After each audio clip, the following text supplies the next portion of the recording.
California's sun burned into my shoulders, and the air carried the tang of salt water, the sweet scent of sunscreen, and the distant laughter of beachgoers. A gentle tune played near the infinity pool, something light and tropical, with a pop beat underneath. This was not the kind of resort you stumble upon by accident. 5-star luxury, a seafood buffet, waiters dressed in crisp white uniforms, and pristine cleanliness. A place where you escape not only the daily grind, but yourself. I'd been lounging by the pool for days, sipping cold craft beer and worrying about nothing except not getting sunburned before I had to fly home. It was somewhere between my third and fourth pint when I noticed them by the edge of the water. She was blonde, maybe 35, possibly older. Tall, with a well-maintained figure. Clearly someone who took care of herself. Her face had soft features, very all-American, slightly weary but glowing with happiness. He was lean and tanned, with a short beard and dark sunglasses. His eyes, though obscured, seemed intense. When he looked at her, there was so much tenderness that, even as a lifelong cynic, I felt a pang somewhere inside. They laughed, splashed in the water, and talked in a mix of accented English and something else I couldn't place. She kissed his cheek. He held her by the waist. At some point, I found myself close enough to strike up a conversation, because that's what happens on vacations. "Are you two together?" I asked, without malice or ulterior motives, just out of curiosity. She laughed. "Yes," she said. "We meet here every year, 6 years in a row now." He nodded, adding with an accent, "She is my love, only one, my beloved." I raised an eyebrow and smiled. California's sun, summer, romance, it all fit into a story as cliched as it was warm. "Where do you live?" I asked. "I'm from Michigan," she said. "He lives here in San Diego. He works at the marina, sometimes does boat tours. And me, I don't work? You don't work? Then who pays for all this?" I gestured around at the lavish resort. "It's not cheap, you know?"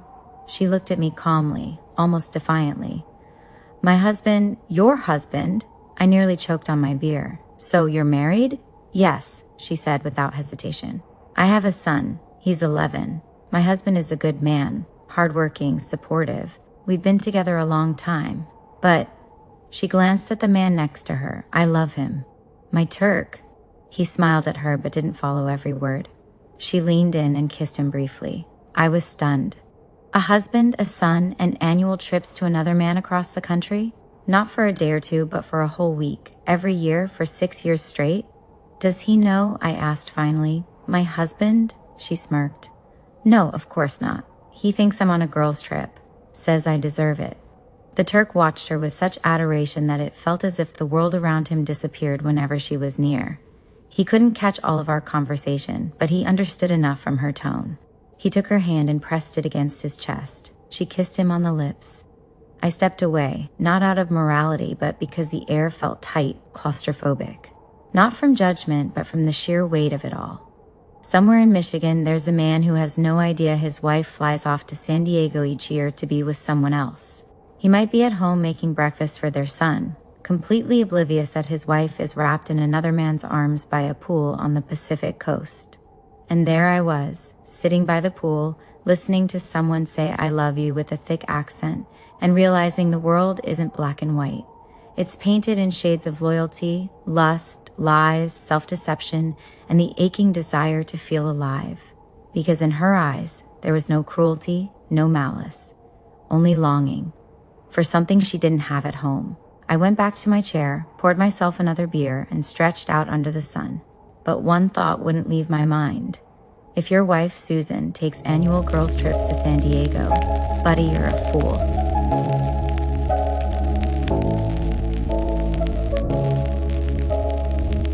The kitchen smelled of Earl Grey tea and something else. Age, maybe. My parents' house always smelled the same. A little dusty, a little like lavender, a little like the crackle of dried flowers in a vase long forgotten. I'm 33 with my own marriage, my own habits, and my own sense of humor. One my husband doesn't always get, though we managed to laugh together anyway. That evening, we were joking around, teasing about how little I resembled my dad. It happens. "Hey, what if you're not his?"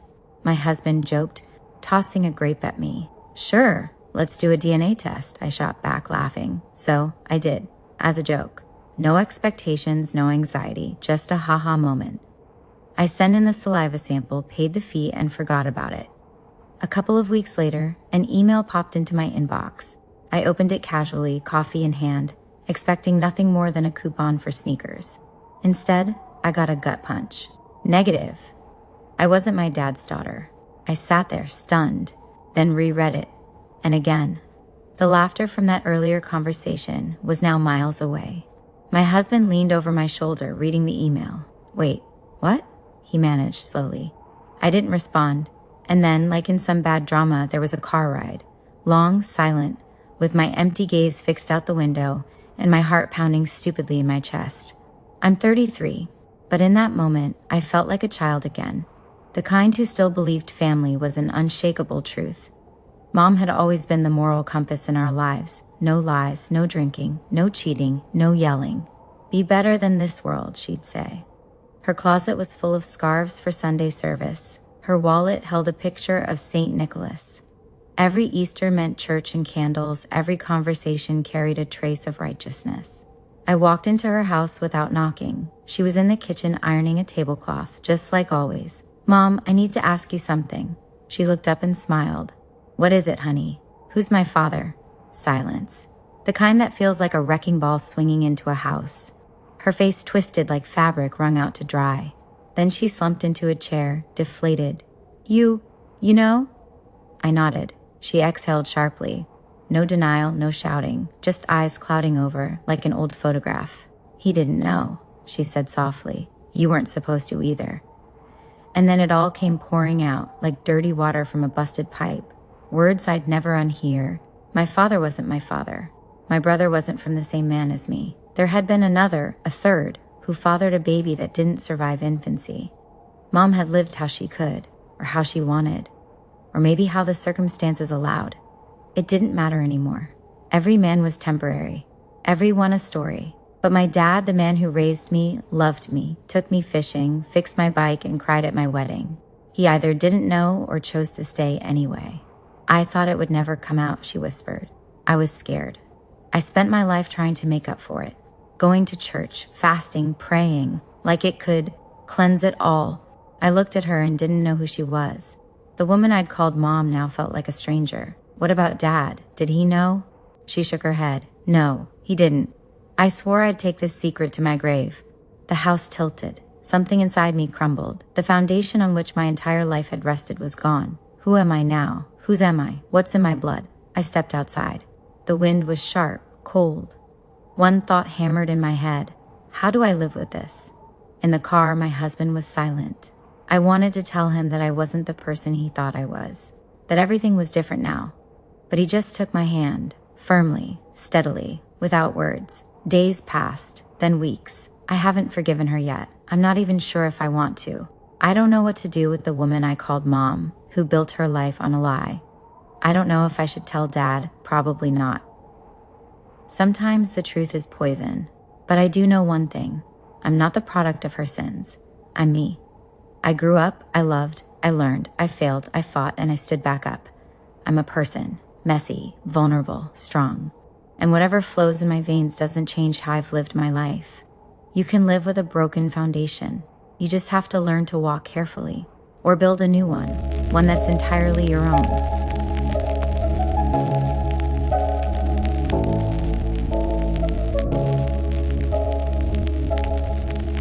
Life in the suburbs isn't just about cozy houses, picket fences, and morning coffee on the porch. It also comes with an ever-watchful eye in the form of your neighbors, especially if one of them happens to be an energetic, nosy, and self-appointed moral authority like Mrs. Johnson, the kind of woman who knows everything, even things that didn't happen. It all started simply enough. I was at home while my husband was at work, as usual. I ordered a few things online, summer dresses, t-shirts, nothing major. The delivery driver pulled up, rang the doorbell, and I stepped out, grabbed my package, thanked him, and went back inside. That was it. But we live in a quiet part of Austin where houses face each other across sleepy streets. Apparently, any car parked near my driveway is grounds for a neighborhood investigation. That evening, my husband came home wearing a mysterious smile. Sitting at the kitchen table, he looked at me like he knew something I didn't. "What's up?" I asked. "Oh, I know," he said smugly. "Know what?" I asked, starting to feel uneasy. "The neighbors told me." It turned out Mrs. Johnson had stopped him on his way home. She's an elderly woman with a piercing gaze and a firm belief that her duty is to safeguard the moral fabric of our block. She flagged him down and said, "Do you know what your wife's been up to while you're at work?" "Excuse me?" he asked, confused. "Oh yes," she said. "Men. Coming and going. Yesterday, a man in a white car dropped something off, stayed for half an hour, and then left. That's all I'm saying." My husband burst out laughing. Thankfully, he's fully aware of my online shopping habits and even appreciates that I don't drag him to stores. But the story didn't end there. A couple of weeks went by and I continued living my life, placing orders, receiving deliveries. Yet, the air around me grew colder. One neighbor, who used to wave and smile, now avoided eye contact and pressed her lips into a tight line.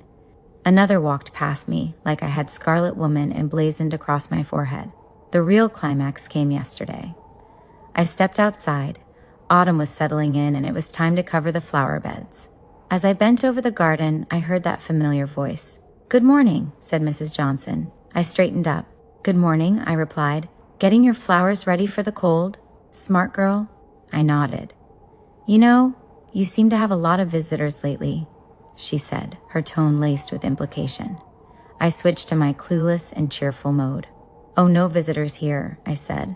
"Really? Then what about all those cars?" "Oh, those are just delivery drivers," I explained. Her eyes lit up as if she'd caught me in a lie.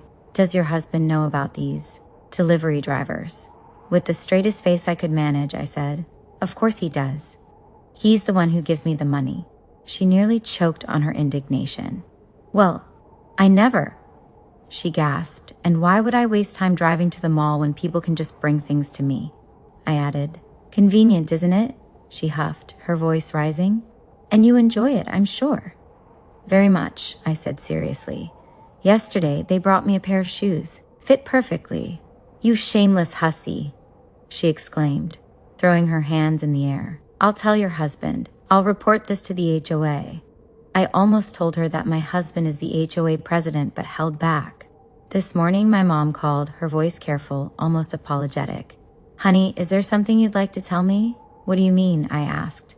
"Well, there are rumors going around that you, have men visiting.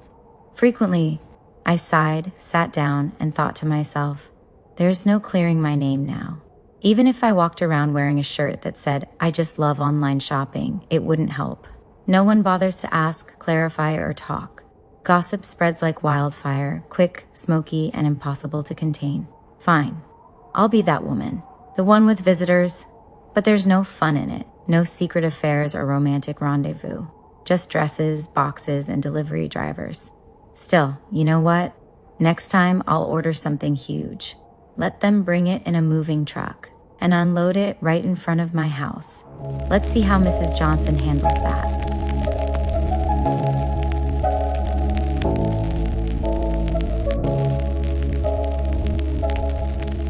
She sat in the dimly lit kitchen, the youngest finally tucked into bed, absent-mindedly sorting through tea bags in the box. She just wanted something warm. Anything would do. It had been a hard day, like the last 15 years. Work, school, soccer practice, the youngest coughing, the middle one forgetting her homework, the never-ending riptides and constant "Mom, where's my—" She managed. She didn't complain. But sometimes she just wanted to sit, close her eyes, and be no one for a while. Her phone buzzed on the counter, the screen lighting up with the name Eric, her ex. 15 years as an ex, but still the father of her 4 kids, which was a bond stronger than any marriage license. She answered, calm and emotionless. "Hello? Hey." His voice was upbeat, like in those rare moments when he'd show up with bags of groceries and promises that he was finally getting his life together. "Hey, how are you?" "Fine. How are the kids?" "Your kids. The same as always. Growing, learning." He chuckled, a sound that made it clear he had no idea what to do with that answer. There was silence on the line before he finally spoke again. "Listen, I'm getting married. For real this time. Everything's different now. And you should, probably get married too. Stop waiting for me. She didn't respond right away, not because she didn't know what to say, but because it took her a moment to process what he'd said. Slowly, she set down her mug of half-drunk tea and let out a laugh. Quiet, almost soundless. "You think I've been waiting for you?" she asked, her voice calm without a trace of bitterness. "Well, you're still alone, not married. I thought maybe—" She took a breath, suddenly cold despite the warm May air outside. "I'm not alone," she said evenly. "I have my kids. I have my job. My days are packed down to the minute. And you call me every couple of months, thinking I spend that time staring out the window, waiting for the day Eric finally gets really married?" He didn't respond. "You left, then you got married, then divorced, then lived with someone else, then someone else again. Meanwhile, I was raising them, when they were sick, when they were bullied, when we were broke. And I wasn't waiting. I was living, and I still am. I just wanted to tell you, like an adult," he muttered. "Well, I appreciate that," she said, her voice steady. "And as an adult, I'll say this, thank you. Good luck. I mean that. But don't call me with these revelations anymore. I don't need them." She hung up, staring at the phone for a moment before turning the screen off. Her oldest daughter shuffled into the kitchen, sleepy-eyed. "Mom, who was that?" "No one. Go drink some water and get back to bed. We've got an early morning tomorrow." The girl padded back to her room, leaving her alone again at the table. The quiet returned. Only this time, it wasn't heavy. It wasn't painful. It felt like release. 15 years ago, when he left, part of her had still waited, then hoped, then resented.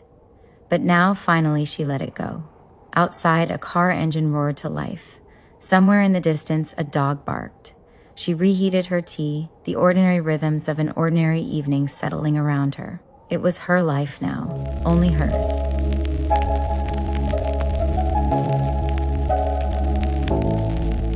Looks like I've officially joined the Broken Hearts Club. Funny thing is, my heart isn't broken. It doesn't ache, doesn't sting, doesn't twist itself into knots begging to go back or be forgiven. It's just empty, like someone turned off the lights and forgot to turn them back on. And I can't figure out if I'm still in shock and the pain is coming later, or if everything had already died a long time ago and I just didn't know it.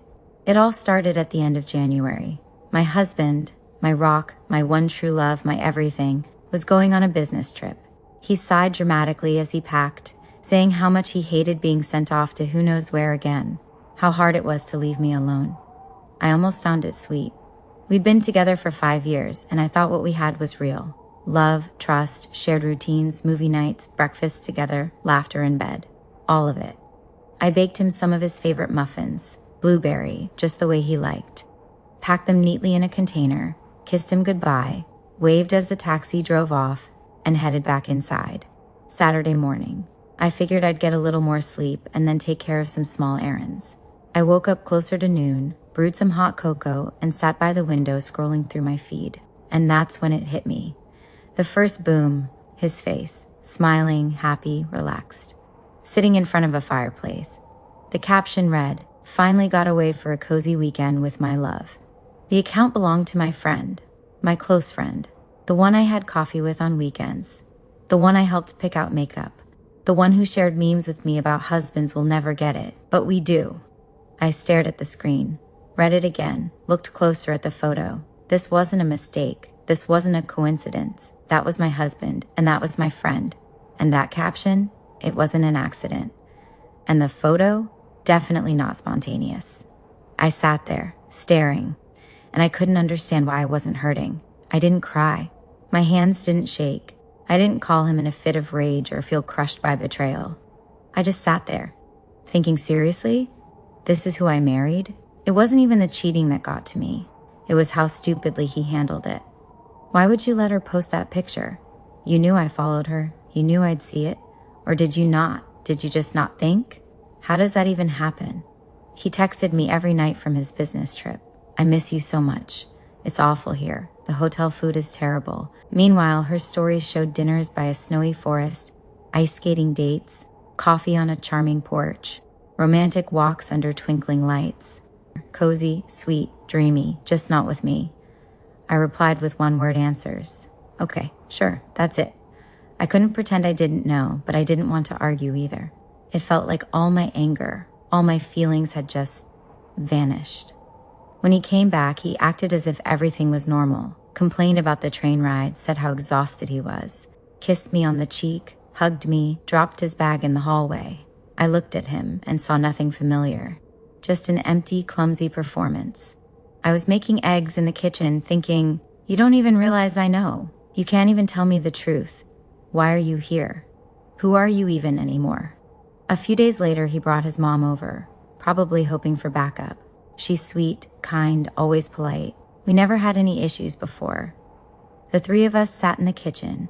Wine, snacks, a quiet evening. His mom sighed. What's going on, dear? He says he doesn't recognize you anymore. You were so bright and happy, but now, you're so cold.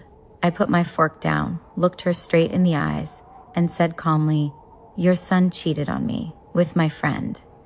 And not just cheated, he let her post it online for everyone to see, through her account, and I just sat there, looking at it, unable to believe that the man I loved could be this stupid. She gasped, of course. He started stammering. It's not what you think. It was a misunderstanding. She set me up. I sighed. You can't even lie properly. Why her? Why so openly? Or did you just not care?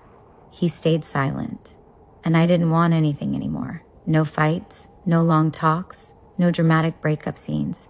I already knew it was over. Inside, it was just empty. A week later, I packed my things and moved out, found an apartment. On Valentine's Day, I bought myself a kitten, a fluffy orange one with big, curious eyes. I named him Theodore. He still calls. His mom does too. My family is in a frenzy. Even my friend, for some reason, messaged me, claiming it was all a mistake. Everyone's saying, save your marriage, think it through, don't destroy your family. But I didn't destroy anything. It was already destroyed without me. I just walked out of the room where the fire had been burning for who knows how long. And now everyone's looking at me like I'm the one to blame. And you know what's strange? I feel fine, peaceful, for the first time in a long time. I just don't love him anymore. I don't believe him. And I don't feel like explaining myself to anyone. And yes, I'm sharing this anonymously because I don't want to discuss it, don't want judgment. I just needed to say it out loud, even if it's only into the void or the quiet.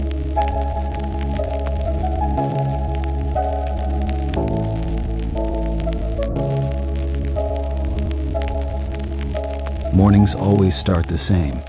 Cinnamon coffee in a travel mug, a half-awake drive on autopilot, out of the driveway, onto the loop, into the downtown parking garage. Lights on in the office, a few clicks, and the screen fills with spreadsheets, emails to DOS. I'm 38, old enough to not chase approval, young enough to still feel every heartbeat. Middle management, not an executive, but not some guy fetching coffee either. My team respects me. My boss leaves me be. I look the part, pressed shirt, clean haircut, polished shoes, a quiet wristwatch. I know how to listen without interrupting, how to crack the right joke at the right time. I don't preach. I don't overshare. I'm married. Not perfectly, but married. 15 years now. My wife, she's like that old playlist you keep in your car. You know every note, every lyric, even the ones that annoy you. There are things that still make me respect her. There are things that drive me crazy. Sometimes it's warm, sometimes it's distant. Sometimes we don't speak for a day, then argue, then suddenly laugh at something dumb in the kitchen. That's marriage. Real marriage. No Instagram gloss, just two people with a shared world, kids, a home, a past. You don't just drag and drop that into the trash. And in this world, there's me, a guy who hears people whisper behind his back, "You, still faithful? Why? You're a good-looking guy, successful. What's the deal?" They say I could have a line out the door. Women smile, flirt, sometimes linger in conversation a little too long, but no one ever crosses the line, and I don't invite them to. One of the women in my department is Rachel. She's 30, sharp, heels every day, always has a comment that makes the room laugh. The office lights up around her. Sometimes she jokes with a twist. Sometimes she bends just a little lower for a folder. If I were 25, I probably would have fallen. Now, I just smiled back. The other day she said, "You're always so decent. Guys like you don't exist." I shrugged. They do. You're just not looking in the right places.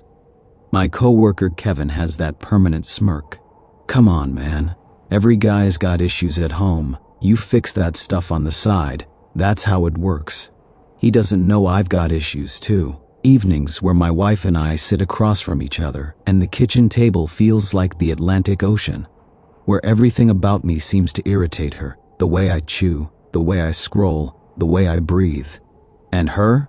She drives me up the wall with the way she clicks the remote, the way she says figures under her breath, the way her eyes roll like it's a tick. But I don't leave. I don't go looking for a second act for my soul. You know why? Because cheating isn't about sex. It's about betrayal. It's knowing you're walking out the door planning to lie. It's the moment your gaze changes, when your thoughts are no longer where they should be. One night becomes a snowball, and suddenly you're standing in the hallway, eyes to the floor, saying, "I didn't mean to. I don't know how it happened. But I know. You always know." It's easy to blame the other person when a marriage starts unraveling. She's cold. She's tired. She doesn't notice me. She doesn't inspire me. But let's be honest, I'm no saint either.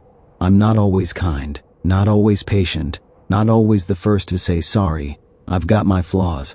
I just believe that if you said I'm in, then stay in, or leave like a man. But sneaking around? That's not about passion, that's about weakness. Tonight we're at the kitchen table. Her eyes look heavy. I sip tea. The TV mumbles in the background, no one really watching. "You stayed late again?" she asks. "Work?" She nods. Then quietly, "Are we okay?" I pause, weigh my words. I don't want to lie. It's not always easy. But I'm here. On purpose. She doesn't say thank you, just looks at me, then stands, goes to the cabinet, and brings out those chocolate chip cookies I like. The ones she only buys when she remembers. We eat in silence. But it's something. It's still something. Sometimes people say, you just haven't met the right temptation yet. Maybe. Or maybe I've just learned to say no to myself before I start saying yes to trouble. And if you're reading this, looking for a way to justify your own affair, don't blame it on her, or him, or life. That's all you. When you want out, you look for excuses. When you want to stay, you look for ways. I'm just here, living. No drama, no side stories. And somehow that quiet loyalty feels like strength, maybe even love.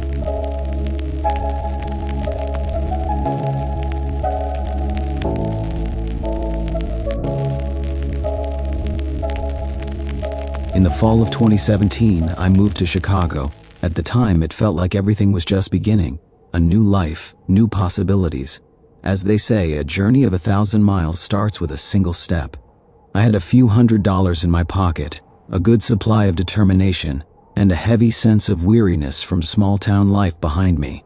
The city greeted me with wind and gray skies, but I didn't care. Aesthetics weren't a priority. 3 days after arriving, I landed a job as a low-voltage electrician. Not glamorous work, but solid enough for a fresh start. I stayed in a shared dorm room in an old industrial building, bare bones but livable. There was a mattress on the floor, a boiling kettle, scribbles on the walls from former tenants, and a fine layer of dust on the windowsill, like it had been waiting for someone new to show up. After a couple of weeks on the job, I realized I needed a laptop to configure equipment on site, one with a working battery, since power wasn't always guaranteed on location. I found a listing on Craigslist, affordable, seemed in good shape. Reached out to the seller, and we agreed to meet near the Logan Square subway station. The guy waiting for me looked about 25, friendly, backpack slung over one shoulder. He pulled out the laptop, powered it on. Everything seemed to check out. Said he was selling it for his sister, who didn't have time to deal with it herself. Pretty standard story. I handed over the cash, he thanked me, shook my hand, and disappeared into the crowd. That was the last I saw of him. Back at my room, I unpacked the laptop, set the kettle to boil, and powered it up. No password screen. The seller hadn't wiped anything. The browser was still open, tabs filled with social media profiles, messages, and photos. I paused. It felt like I was standing in front of a door to someone else's life. All I had to do was turn the knob, and there'd be no going back. Curiosity won. I told myself it was just a technical sweep, just checking for leftover files. But I knew that was a lie. And that's how I met Kelsey, the laptop's original owner. A young woman, apparently also new to Chicago, originally from Indiana. Lived with a roommate in a tiny apartment, worked odd jobs, took out payday loans, tried to get by. Her messages with her boyfriend were a mess. One day he loved her, the next he screamed at her, then he begged her back. A shaky emotional roller coaster. Arguments, suspicions, crying emojis. It all read like she was running from her own reality. She didn't seem to want a steady job, or maybe didn't know how to get one. Her roommate, Dana, also from Indiana, came off more focused and driven, not without quirks, but sharper. Dana had a boyfriend named Mike. In their messages, he came across like the perfect guy. Caring, generous, reliable. The photos showed a slim guy with a kind face, always standing next to his well-loved Honda Civic. He drove the girls around, lent them money, gave thoughtful gifts. He believed in love, you could tell. Then came September. The chats between the girls got more personal. They started fantasizing about a better life. Upscale restaurants, expensive clothes, men in suits, talk about making it big. Eventually, a new character popped up, a man in his 40s from Miami. He invited them to a staff training retreat, promised to cover flights, hotel, food, even some leisure time. The word training was clearly a front. Nobody was under any illusions. They discussed it for 5 minutes. Flights booked, bags packed, stories made up for the guys. It's a work thing, we'll be busy, don't worry. Dana hugged Mike goodbye. Kelsey sent her boyfriend a heart emoji and a short love you text. 2 weeks of Florida sun. Photos showed beaches, champagne glasses, hookah smoke, a man in a white shirt with the shadow of a wine glass across someone's leg. Their chats were full of giggling, inside jokes, and vivid recaps of their sexual adventures with the passionate Miami guy. There were lines like, "Mike is such a sweetheart. If only all guys were like that. And we make the perfect team, babe." I read through it all like someone watching a play with a tragic ending you can't stop. I felt disgust, sadness, and this oddly naive craving for justice. I knew it wasn't my business, but I couldn't look away. It just felt too raw, too open, too wrong.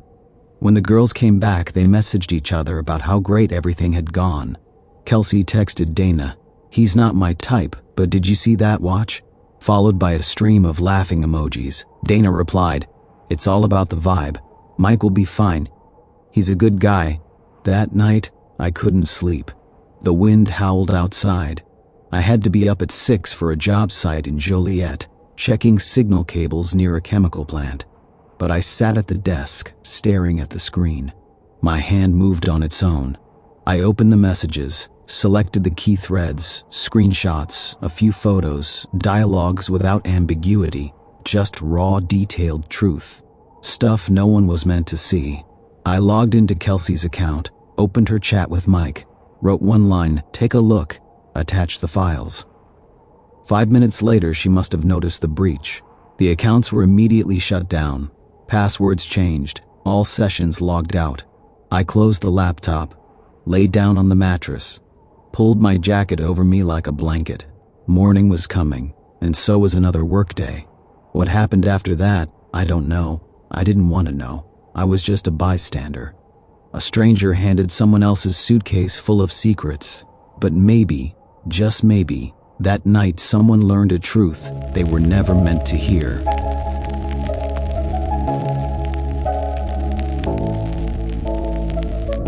I never knew how the end of a family begins. I used to think it came with shouting, slamming doors, tears, someone packing a suitcase.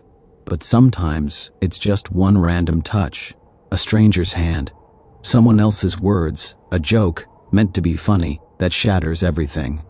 It happened yesterday in Portland, just outside the Riverside Mall. My wife and I were walking from the parking lot, keeping a careful distance. Things between us were fragile, like porcelain. You don't throw it out, but you know one wrong move and it cracks. We just come through a rough patch. My fault. I won't deny it. There were lies, a broken trust, a long road of never again and almost getting to I forgive you. We were barely breathing the same air again, not close but not broken. And then, this. A young woman passed by, maybe 20, blonde, light jacket. As she walked by, she ran her hand across my lower back, far too familiar for a stranger. I turned, confused, and she leaned in just enough and said softly but loud enough for my wife to hear, "Good to see you. I get it. Tomorrow, same time." Then she walked off, like nothing had happened. I froze. My mind went blank. My wife gripped her purse tighter. "What the hell was that?" she asked. I started stammering, said I didn't know her, said it was probably a prank. "A prank? Are you serious?" Her eyes were filled with a pain that doesn't lead to questions, it just breaks. A few feet away, I noticed two guys. One held a phone, the other an action cam, laughing, whispering, occasionally glancing our way. That's when I realized it wasn't random. It was staged, a prank, a so-called social experiment, a video for strangers to laugh at online. But for us, it was devastation. At home, it blew up. The kind of argument where no one yells but everything is said. I swore it wasn't me, promised to prove it, told her I'd find the video, show her, "Look, see, it's not real, it's them, not me." But she didn't believe me. And maybe it wasn't about belief anymore. Maybe she just couldn't carry it anymore. She left, took our daughter, went to her sister's. I was alone. All night I searched. YouTube, TikTok, Instagram Reels, even Reddit threads and random Facebook groups. I searched by hashtags, by location, typed every combination I could think of. Nothing, not a single clip, no trace. And then I understood, without that video, I'm no one, just another guy making excuses. Meanwhile, those two with the cameras? They're probably editing my life falling apart, adding music and laugh tracks for likes and comments. I'm not writing this for sympathy or shares. I'm not a hero. I've made my own messes. But this wasn't one of them. This was someone else's joke, played in the worst possible moment, with the worst possible people. If only they knew how fragile we were. If only they realized a child now has two homes instead of one. That I might never sleep beside my wife again, all for a few laughs online. So to whoever filmed that, if you're reading this, if you still have any shred of conscience left, please, post the video. Or send it to me. Give me a chance to defend the truth. You wanted views? You'll get them. Just give me the one thing I need, a way to show her that this wasn't mine to carry. Because right now, with nothing to show, I'm the liar again. And maybe this time, for good. And to anyone who thinks pranks are just harmless fun, sometimes behind your laughter, there's a life falling apart.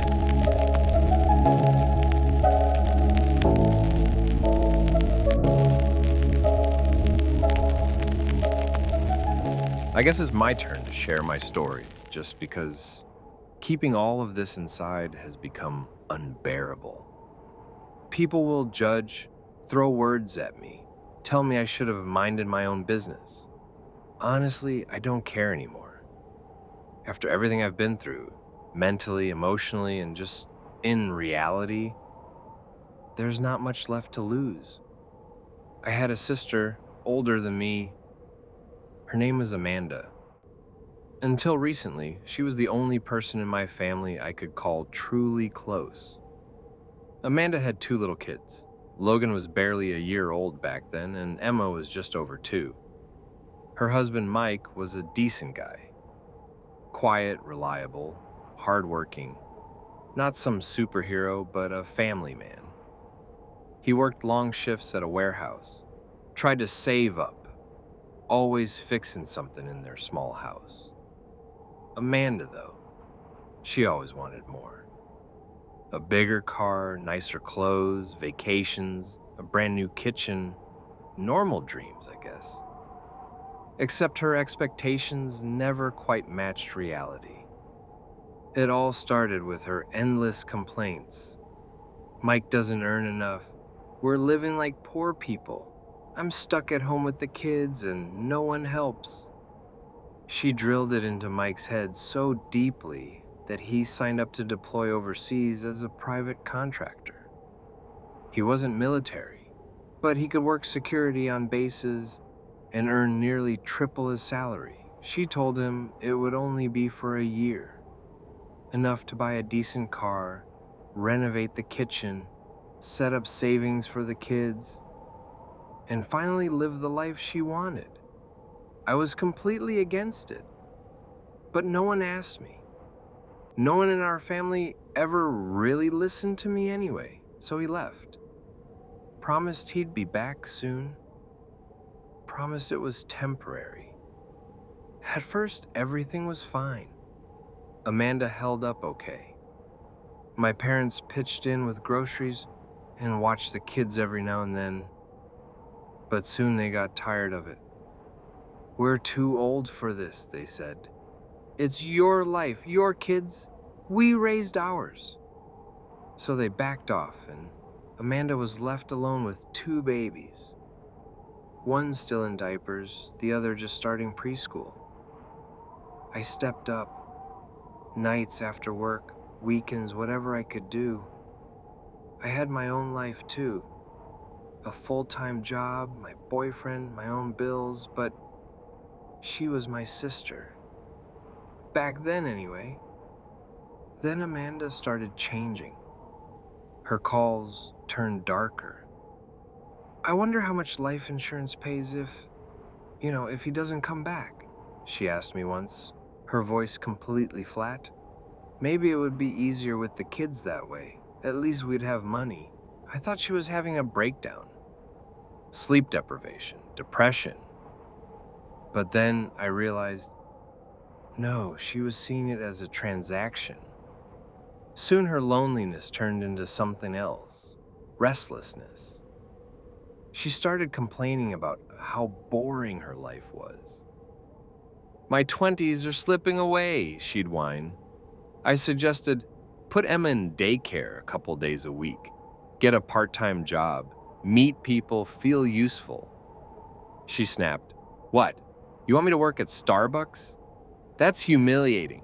I already sacrificed my body having these kids. Now I'm supposed to sacrifice my pride too.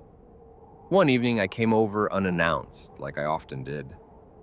I had a key to her place. We both had each other's. I walked in and instantly froze. A large men's leather jacket was hanging by the door. Boots on the mat. Not Mike's.